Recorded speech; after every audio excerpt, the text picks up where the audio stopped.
Fala pessoal, meu nome é Fernando, eu sou professor de filosofia. Uma das expectativas do canal é que a gente consiga produzir conteúdos voltados não só para a filosofia cristã, mas para todos os temas que gravitam ao redor dessa temática. Nesse vídeo nós queremos avaliar qual era a expectativa dos primeiros cristãos sobre a filosofia. Como é que a filosofia encontra a fé cristã e como é que a fé cristã responde a esse encontro. Para que a gente consiga saber como foi esse encontro, quais foram as respostas que os primeiros cristãos deram, a gente tem que analisar a literatura. Os primeiros encontros da filosofia com a fé cristã, elas se dão ainda no contexto do Novo Testamento. Nós temos algumas passagens que inclusive nós queremos trazer depois para fazer análise desses textos. Um momento a posterior, ou seja, um momento fora do texto do Novo Testamento, são as apologias. As apologias eram textos escritos normalmente para fora da comunidade cristã. Então, basta a gente pensar, por exemplo, que o Novo Testamento, enquanto literatura, foi escrito para a comunidade cristã, para a igreja cristã ter acesso às informações e às próprias crenças da comunidade cristã, os próprios conselhos para os pastores, para os líderes. Em um determinado momento, existe a necessidade que essa fé cristã perpasse os muros das comunidades. Os primeiros textos a fazerem esse encontro são exatamente as apologias. Basta a gente pensar, a nível de comparação, que as cartas apostólicas, como as cartas de Paulo, as cartas de Pedro, né? Mas a princípio as cartas de Paulo se recomenda que elas circulem dentro da igreja. Paulo escreve em um determinado momento para os colossenses e diz que depois que eles lessem a carta, eles repassassem essa carta para os irmãos de Laodiceia. De semelhante forma, os irmãos de Laodiceia deveriam repassar também a carta que Paulo enviou para eles. Então, a literatura apostólica e evangélica, de uma forma geral, permanecia nos intramuros da igreja. É exatamente literatura apologética que vai romper essa barreira. Só para a gente ter uma noção, as apologias elas não eram escritas para os irmãos, para os cristãos. Elas eram direcionadas ou endereçadas aos senadores, aos imperadores daquela época. O objetivo das apologias são os mais variados possíveis. Como a gente vai ver, dentro desses objetivos e dentro desses textos é que nós vamos encontrar a manifestação dos primeiros cristãos. Primeiro, com relação à cultura grega, ou seja, como era que aqueles cristãos estavam olhando aquela cultura que os cercava, e também olhar para como esses cristãos estavam vendo a própria filosofia da época. Nós vamos ter diversas formas de expressar esse posicionamento cristão. Então não vai ser ainda não é uniforme, ainda não vamos ter a perspectiva de saber se a filosofia é boa ou se a filosofia é algo ruim, é algo mal. Nós vamos ter perspectivas que vão oscilar. Dentro dessas perspectivas, nós temos posicionamentos que não são fixos, por exemplo. É o que a gente vai ver. A literatura apologética é uma literatura eminentemente de defesa. E é exatamente nesse processo de defesa da fé cristã que surge o encontro com a filosofia. O historiador e medievalista Etienne Gilson, ele faz questão de destacar o seguinte: os pais apologistas, em virtude da fé cristã, eles se posicionavam em relação à filosofia, seja para condená-la, seja para absolvê-la à nova religião que estava nascendo. Como a literatura de defesa, era sempre uma reivindicação de que os cristãos poderiam habitar aquele império com as suas crenças. A inspiração do gênero apologético é a Apologia de Sócrates. É um texto que foi escrito por Platão, e o objetivo desse texto é descrever o processo que condenou e levou à morte o seu mestre, que seria o próprio Sócrates, né? A ênfase que é dada nessa apologia é exatamente a como o processo era incoerente, ou era um processo moralmente condenável. Existe uma série de apologias. A primeira apologia que nós temos é a apologia de Aristides, chamado também de Aristides de Atenas. Ele é o primeiro a se utilizar da filosofia. No primeiro momento, Aristides se identifica como um filósofo. Isso pode indicar que a filosofia gozava de um certo apreço naquele contexto. De qualquer forma, Aristides não faria isso, ou seja, não se identificaria como filósofo,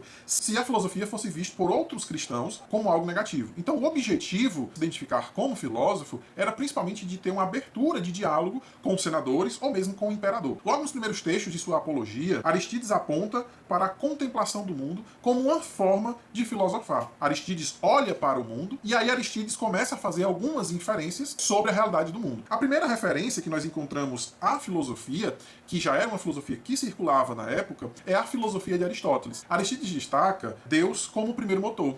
Essa noção, se ainda não lhe é familiar, é a noção de Aristóteles, de que Deus é o causador do mundo, ou causador precisamente do universo. Aristides aponta para Deus como ordenador do mundo, uma noção que é eminentemente platônica. Ele está se referindo de uma forma direta à noção do demiurgo, uma noção onde uma espécie de divindade ou semidivindade tem o poder de organizar a matéria pré-existente. Então, no discurso retórico de Aristides, ele está usando as filosofias que ele já conhece. Por último, Aristides faz referência à noção de providência, uma noção que naquele contexto estava muito vinculada aos estoicos, ou precisamente ao estoicismo, um grande movimento filosófico daquela época. Uma outra apologia que vai surgir nesse ambiente e que vai se posicionar com relação à filosofia é a apologia de Taciano. Taciano foi um discípulo de Justino e a sua apologia é a expressão viva, né, daquela frase que a gente conhece: o ataque é a melhor defesa. Se você lê a apologia de Taciano, você vai sentir o quanto a visão de Taciano é pesada sobre a cultura grega. A sua apologia é um ataque não só à filosofia, mas à cultura de forma geral. Aquilo que existe de belo entre os gregos, vai dizer Taciano, é na verdade uma herança cristã. Depois, em um outro momento, eu quero trazer uma espécie de resumo geral de como essas apologias vão contribuir para fundamentar e fornecer os principais temas das filosofias cristãs que vão nascer logo depois. Mas, a princípio, o que Taciano está dizendo ou defendendo é sempre referente a uma espécie de teoria do rapto, ou seja, de que a sabedoria judaica é uma sabedoria antiga que foi roubada do povo de Deus e que foi implementada por eles. Assim, a filosofia, contrariando inclusive teorias contemporâneas, para Taciano, a filosofia é uma herança judaica, não uma herança grega. O gênero grego não tem parte alguma no pensamento filosófico. Isso é muito estranho, mas isso é a defesa, ou faz parte da defesa de Taciano da fé cristã. Taciano usa o conceito, ou a ideia de filosofia, em dois sentidos. O primeiro sentido é no sentido positivo. Quando você lê a Apologia, em alguns momentos, Taciano se referirá à filosofia bárbara. A filosofia bárbara, para ele, nada mais era do que o grupo de crenças cristãs. Sim, Taciano, já nesse contexto, entendia que a fé cristã poderia ser equiparada a um sistema filosófico. Então, em resumo, para ele, a filosofia bárbara nada mais é do que a filosofia cristã, ou a fé cristã. Taciano também se refere à filosofia grega. Todos os elementos da cultura grega, como a mitologia, o teatro, a gramática e a própria filosofia, eram vistos sob suspeita. Isso representava o que ele chama de filosofia grega.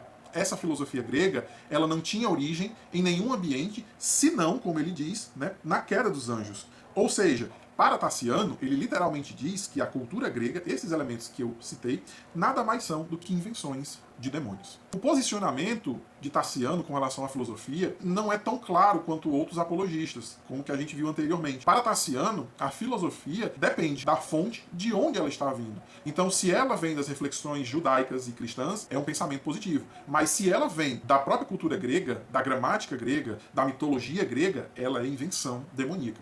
Então, Taciano inaugura uma perspectiva diferente, em que não se é propriamente contra a filosofia grega, pois todos os elementos que são positivos nela e que podem ser comparados com a fé cristã são, na verdade, cristãos já desde a antiguidade. A petição em favor dos cristãos é uma outra apologia escrita por Atenágoras de Atenas. O objetivo da apologia é responder a pelo menos 3 grandes acusações que pesavam contra os cristãos daquela época. A primeira acusação que era feita contra os cristãos era de que eles eram ateus. A segunda, de que eles praticavam relações incestuosas. E a terceira, de que eles praticavam antropofagia.